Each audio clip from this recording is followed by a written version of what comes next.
My dear brothers and sisters in Christ Jesus, this Sunday, the second Sunday of the Easter, we celebrate the feast of Divine Mercy of Jesus.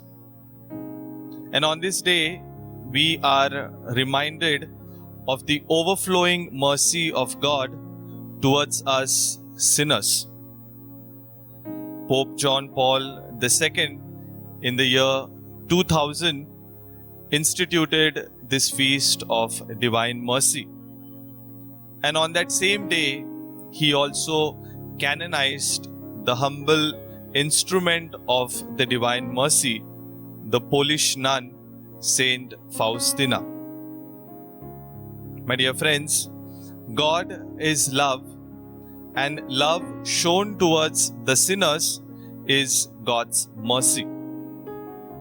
Jesus showed his mercy towards us by undergoing suffering and death on the cross, so that we may not perish but have eternal life and salvation.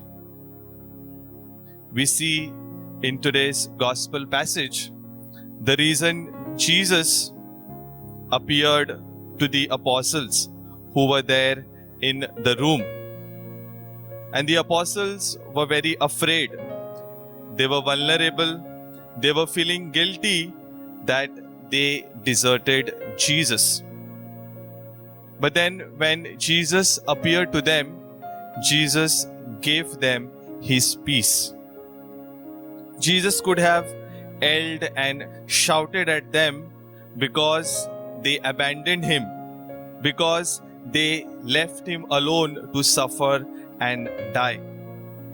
But then, my dear friends, Jesus instead greeted them with peace.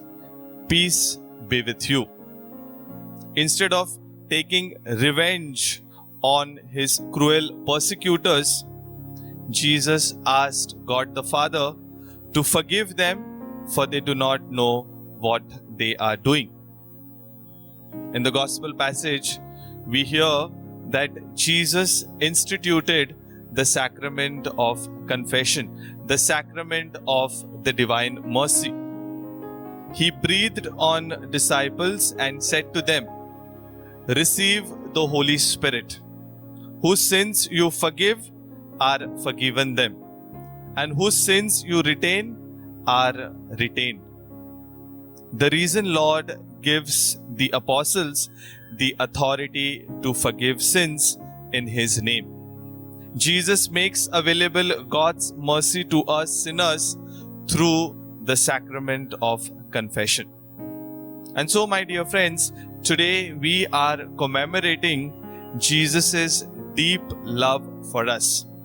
We are celebrating his immense compassion and longing for each and every soul. My dear friends, I would like to present to you an ABC formula for the Divine Mercy.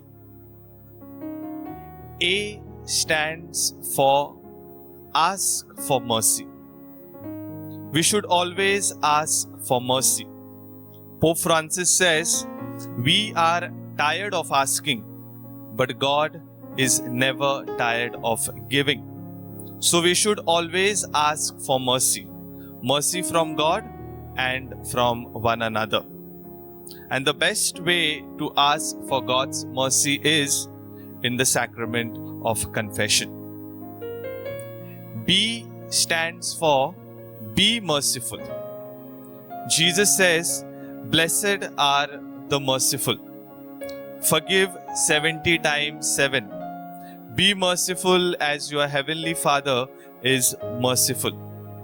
And so, we need to be merciful always. And C stands for complete trust. Dear friends, without trust, there is no mercy. At the bottom of the Divine Mercy image, you will find written there, "Jesus, I trust in you." We need to trust, complete trust in the divine mercy of God. So, what does this divine mercy demand of us? How can we experience divine mercy in our life? We can experience divine mercy by asking for mercy, by being merciful always, and by having complete trust in the mercy of God. Today, my dear friends, in the Gospel, we see that Saint Thomas demonstrated lack of trust and faith in the risen Lord. There is a very, very famous saying, to see is to believe. Many of us have this attitude of, show me first, only then I will believe. Thomas was absent when the risen Lord appeared to the disciples. He doubted that Jesus had risen from the dead, and therefore he demanded that, unless I see, I will not believe. But when he saw the risen Lord, he exclaimed, my Lord and my God. The faith of Thomas began with a doubt, but it ended with a very, very beautiful proclamation of faith and trust, my Lord and my God. Jesus showed divine mercy to doubting Thomas. The more we trust in Jesus, the more we receive mercy from Him. My dear friends, Jesus was merciful to His disciples who deserted Him, and towards His persecutors who persecuted and tortured Him. Let this feast of divine mercy be a day to commit ourselves to showing God's mercy and compassion to all the people in our lives. Let us radiate God's mercy to others by our actions, our words, and our prayers. Let us seek to live as missionaries of mercy. Saint Teresa of Calcutta says, Christ's mercy shines forth from us whenever we reach out to the poor, the needy, and the marginalized.